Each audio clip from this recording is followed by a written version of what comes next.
भारत में कई नदियाँ बहती हैं और कई विविधताओं को खुद में समेटे हुए हमारा देश भारत पूरे विश्व में अपने कई विशेषताओं के लिए जाना जाता है। ऐसे ही विशेषताओं में से है देश में बहने वाली नदियाँ, जो इसे न सिर्फ एक अलौकिक रूप प्रदान करती है, बल्कि न जाने कितनी अनोखी विशेषताएं रखती हैं। ऐसे ही खास नदियों में से एक है गंगा। विश्व के एकलौती मातृ नदी गंगा। माँ गंगा विश्व की ऐसी एकलौती नदी है जिन्हें माता की संज्ञा दी गई है। गंगा को राष्ट्रीय नदी घोषित किया गया है। भारत सरकार ने गंगा को धरोहर भी घोषित किया है। हाल ही में उच्च न्यायालय में माँ गंगा को जीवित नदी घोषित कर प्राणवान माना है, जबकि भारतीय मनीषी लाखों वर्षों से गंगा को जीवित मानते आए हैं। देश के सभी प्रमुख तीर्थ गंगा के किनारे बसे हुए हैं। शिव की जटाओं से 7 धाराओं में बही गंगा। माँ गंगा शिव की जटाओं से 7 धाराओं में बटकर चली। जो धारा गोमुख से आई वो भागीरथी और देव प्रयाग में आकर गंगा कहलाई। गंगा अवतरण और जन्म की अनंत गाथाएं हैं। गंगा को पार्वती की बहन भी माना गया है। गंगा के सहस्र नाम शास्त्रों में वर्णित हैं। गंगा के सैकड़ों तटों पर सायकालीन आरती आयोजित की जाती है। हरिद्वार, काशी और गंगा सागर की आरती विश्व प्रसिद्ध है। गंगा जल कभी खराब नहीं होता। वैज्ञानिक शोध क्या कहता है?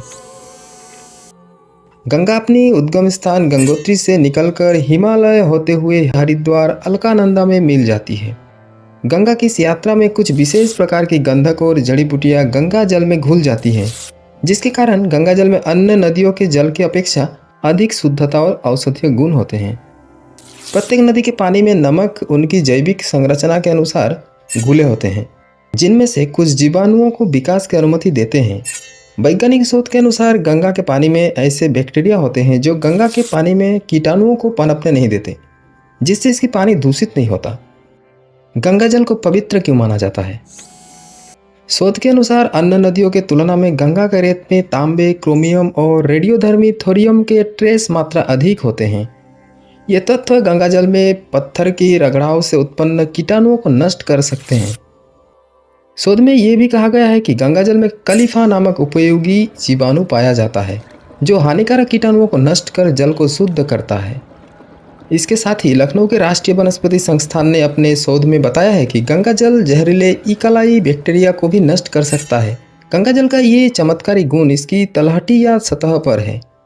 जब वैज्ञानिकों ने गंगा जल में हानिकारक रोगकारक कीटाणु मिलाए तो पाया कि गंगा जल के प्रभाव से सारे कीटाणु नष्ट हो जाते हैं। पौराणिक कथा के अनुसार शिव की जटा में कैसे आई गंगा नदी? भागीरथ एक प्रतापी राजा थे। उन्होंने अपने पूर्वजों के जीवन मरण के दोष से मुक्त कराने के लिए गंगा को पृथ्वी पर लाने को ठानी, जिसके लिए उन्होंने कठोर तपस्या शुरू की।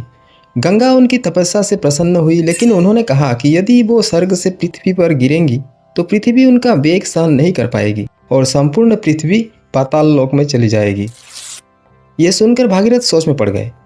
उस समय गंगा को ये अभिमान था कि कोई उसका वेग सहन नहीं कर सकता।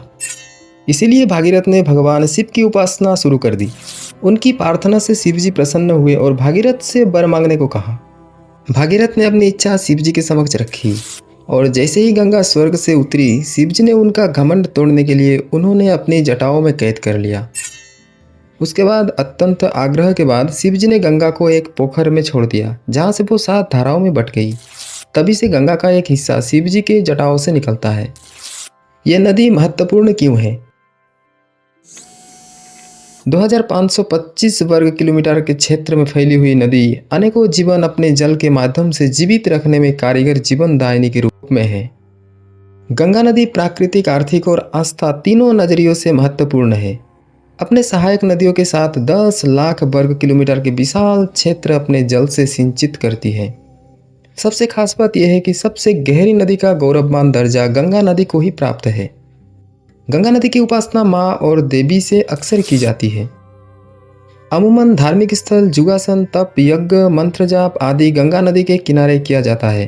गंगा नदी का वर्णन साहित्य प्रेमी कई विदेशी भी प्रशंसा कर चुके हैं। नदी में कई बड़े जीव जंतु भी पाए जाते हैं, जिनमें सर्प, मछलियाँ, मगरमच्छ आदि है। गंगा नदी का पशु, प्राणी, पक्षी, मनुष्य के जीवन में अनेकों भूमिका है। कृषि, पर्यटन, साहित्य, खेल तथा उद्यानों के विकास के लिए ये नदी बहुत महत्वपूर्ण है। आर्थिक नजरियों से भी गंगा नदी बेहद खास है। गंगा नदी की परियोजनाएं भारत के बिजली, पानी और कृषि से संबंधित जरूरतों को पूरा करती है। श्रद्धालुओं की दृष्टि से गंगा पवित्र नदी गंगा, यमुना, सरस्वती के मेल से बना है संगम। यहाँ हजारों श्रद्धालु रोज अपने आस्था की डुबकी लगाने आते हैं। संगम प्रयागराज का सबसे महत्वपूर्ण तीर्थस्थल है, जहाँ पर 6 साल पर अर्धकुंभ तथा हर 12 साल पर महाकुंभ लगता है तथा हर वर्ष माघ मेला के रूप में कुंभ का आयोजन किया जाता है। संगम प्रयागराज का सबसे बड़ा पर्व है, जिसकी तैयारियां 4-5 महीने पहले से होने लगती है, जिसमें करोड़ों सैलानियों अपने आस्था की डुबकी लगाने आते हैं। संगम मेले के दौरान भारत के अनेक राज्य से व्यापारी भी अलग अलग क्षेत्र से अपने राज्यों की विशिष्ट वस्तुओं को लेकर आते हैं, जो कि बहुत ही मनोभावनी व आकर्षक होती है। संगम के दौरान विदेश पक्षी, साइबेरियन पक्षियों का भी आवागमन होता है, जो इसे बेहद खूबसूरत बना देती है। संगम में नौका विहार का भी अलग ही अंदाज है, जिसमें लोग आनंद और आस्था दोनों का लुत्फ उठाते हैं। इतिहासकार क्या कहते हैं?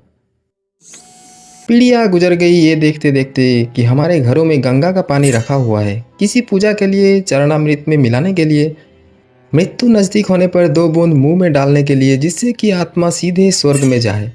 मिथक कथाओं में वेद, पुराण, रामायण, महाभारत सब धार्मिक ग्रंथों में गंगा की महिमा का वर्णन है।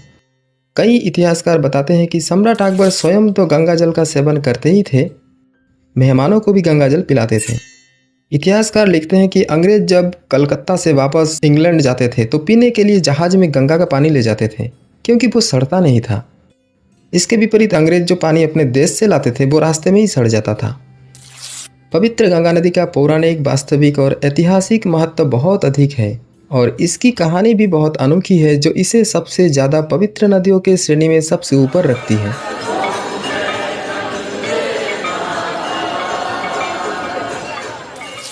आज के लिए बस इतना ही, फिर मिलेंगे।